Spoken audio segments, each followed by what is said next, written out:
Good morning, everyone. We're continuing here in the words of the RAMBAM, Hilchos Talmud Torah, Perek. Today's Halacha Gimel. We were speaking yesterday about paskening halachas, deciding halachic decisions in front of one's Rebbe. That itself is disparaging his honor. You cannot do such a thing unless he gave you reshus, unless he gave you permission to.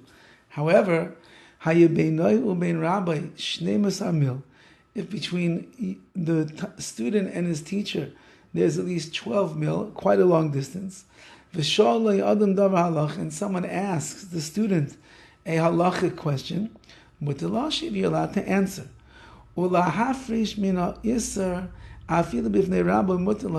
And to separate someone from doing the wrong thing, they're going to transgress some kind of prohibition, even in front of your Rebbe, you're allowed to paskin, you're allowed to direct them in the proper direction of halacha. Ketzat, what's the case? You see someone going to do something that is asr, either because this person doesn't realize that he's not allowed to do that thing, or he's a rush, he has wickedness, and he's just following in the ways of his Yetzirah. You, the student, are allowed to go and say, no, that's asr, you can't do that. And you can help to separate him from doing the wrong thing.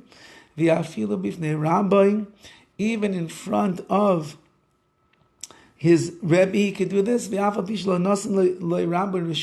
if the Rebbe didn't give him exact permission, explicit permission to do this. Why?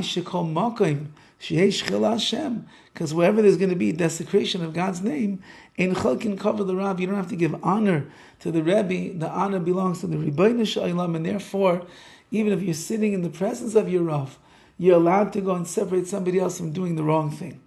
But what are we talking about over here?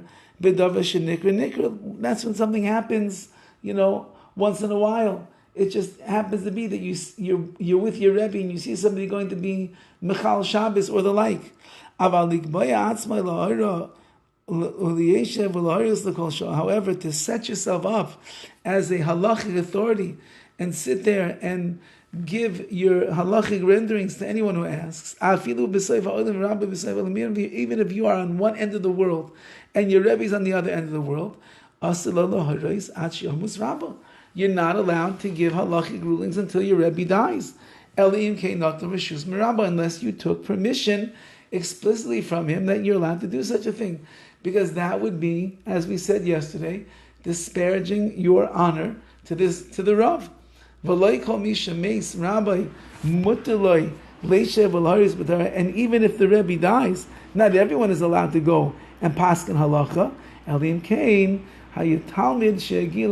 Unless you are a student that reached the level of being able to render halachic rulings, whether the Rebbe is alive, whether he's not alive, but you have the level of scholarship and tutelage to know how to render a halachic conclusion. Have a wonderful day.